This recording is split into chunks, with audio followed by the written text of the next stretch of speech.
Siddaramaiah ದಲಿತರನ್ನ CM ಮಾಡಲಿ ಎಂದು ನಳಿನ್ ಕುಮಾರ್ ಕಟೀಲ್ ನನಗೆ ಹೇಳಿದ್ರು. ಆದರೆ ಈಗ ಆ ಅವಕಾಶ ಅವರಿಗಿದೆ, ಸಾಮಾಜಿಕ ನ್ಯಾಯ ಇದೆ ಎಂದು ಹೇಳುವ ಅವರು ತಕ್ಷಣ ದಲಿತರನ್ನ ಸಿಎಂ ಮಾಡಲಿ ಎಂದು ವಿಪಕ್ಷ ನಾಯಕ ಸಿದ್ದರಾಮಯ್ಯ ಅವರು ಸವಾಲಿಸಿದ್ದಾರೆ. ಮಂಗಳೂರಿನಲ್ಲಿ ಈ ಬಗ್ಗೆ ಮಾತನಾಡಿದ ಅವರು ಯಾರನ್ನು ಸಿಎಂ ಮಾಡ್ತಾರೆ ಅನ್ನೋ ವಿಚಾರದಲ್ಲಿ ನಳಿನ್ ಕುಮಾರ್ ಕಟೀಲ್ಗೆ ಸವಾಲು ಹಾಕ್ತೇನೆ. ಸಿದ್ದರಾಮಯ್ಯ ದಲಿತರನ್ನ ಸಿಎಂ ಮಾಡಲಿ ಅಂತ ಅವರು ನನಗೆ ಹೇಳಿದ್ರು. ಆದ್ರೆ ನಮ್ಮಲ್ಲಿ ಬಹಳ ಜನ ದಲಿತರು ಸಿಎಂ ಆಗಿದ್ದಾರೆ, ಹೀಗಾಗಿ ಸದ್ಯ ಅವರಿಗೆ ಆ ಅವಕಾಶ ಇದೆ. ಕಟೀಲ್ ದಲಿತರನ್ನ ಸಿಎಂ ಮಾಡಲಿ, ಯಡಿಯೂರಪ್ಪರನ್ನ ತೆಗೆದರು ಹೇಗಿದ್ದರೂ ತೆಗಿತಾರೆ, ಈಗ ದಲಿತರನ್ನೇ ಮಾಡಲಿ. ದಲಿತರ ಬಗ್ಗೆ ಕಟೀಲ್ಗೆ ಪ್ರೀತಿ ಇದೆ ಅಲ್ವಾ, ಹಾಗಾದ್ರೆ ಅಂತವರನ್ನೇ ಸಿಎಂ ಮಾಡಲಿ, ಸಾಮಾಜಿಕ ನ್ಯಾಯ ಇದೆ ಅಂತ ಹೇಳುವವರು ಮೊದಲು ಈ ಕೆಲಸ ಮಾಡಲಿ ಎಂದಿದ್ದಾರೆ.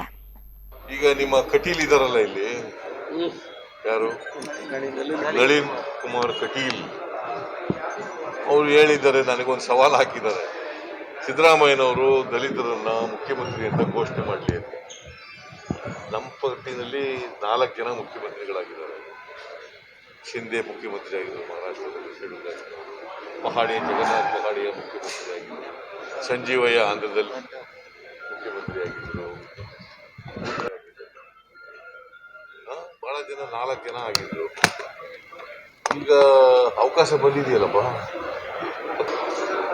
ಖಾಲಿ ಇದೆಯಲ್ಲ, ಸೀಟ್ ಖಾಲಿ ಇದೆ. ಕೇಳಿ ಅವ್ರಿಗೆ, ಕಟೀಲ್ಗೆ, ಮಾಡ್ಬಿಡಪ್ಪ, ಅವಕಾಶ ಸಿಕ್ಕಿದೆ ನಿನಗೆ, ಬಹಳ ಸೆಳುಗಾಟ್ ಬಗ್ಗೆ ಬಹಳ ಪ್ರೀತಿ ಇದೆ ನಿನಗೆ, ಮಾಡ್ಬಿಡು ಅಂತ. ಅವರು ಹಿಂದುವರೆದವ್ರನ್ನೇ ಮಾಡಿಲ್ಲ ಇಲ್ಲಿವರೆಗೆ.